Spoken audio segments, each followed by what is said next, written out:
ఆ సమయం అనేది మన మారు మనసుకి దగ్గర తీసేదిగా, దారి తీసేదిగా ఉండాలి. కానీ ఆ సమయము మనం ఇంకా చెడిపోయి, ఇంకా చెడు కార్యాలు చేస్తూ, ఇంకా ఇంకా ఇంకా దేవుడు ఏం చేయట్లేదులే, ఇలానే ఉందాము అనేటువంటి ఆలోచన కలిగి ఉండకూడదు.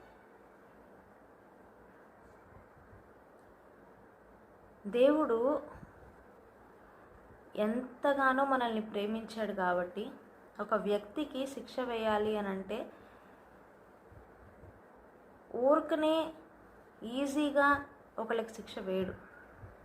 చూస్తాడు, వాళ్ళని పరీక్షిస్తాడు, వాళ్ళు మారతారేమోనని చూస్తాడు, కొంత సమయం ఇస్తాడు. ఇక్కడ మనకి అంజూరపు చెట్టు మనం చూసుకున్నట్లయితే ఒక ద్రాక్ష తోటలో అంజూరపు చెట్టు ఉందంట.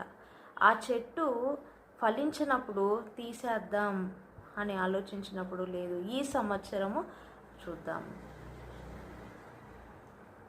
సో దేవుడు ఇచ్చేటువంటి సమయం అనేది, ఇంకా మనము చెడుతనంలోకి వెళ్ళిపోవాలి, నన్నెవరు ఎదిరించే వాళ్ళు లేరు, నన్నెవరు ఇంకా అంటే నన్నెవరు నాకు సాటి అయిన వాళ్ళు ఇంకెవరు లేరు, మనం ఏదైనా చేయొచ్చు అని కాదు. కానీ దేవుడు ఒక సమయాన్ని ఇస్తున్నాడు మనకి, మనం మారడానికి.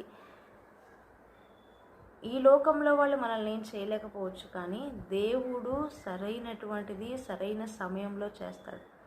ఈ లోకంలో వాళ్ళు మనకు వేసే శిక్ష అది తక్కువగా ఉండొచ్చు, కానీ దేవుడు వేసేటువంటి శిక్ష అది చాలా చాలా ఘోరంగా ఉంటుంది.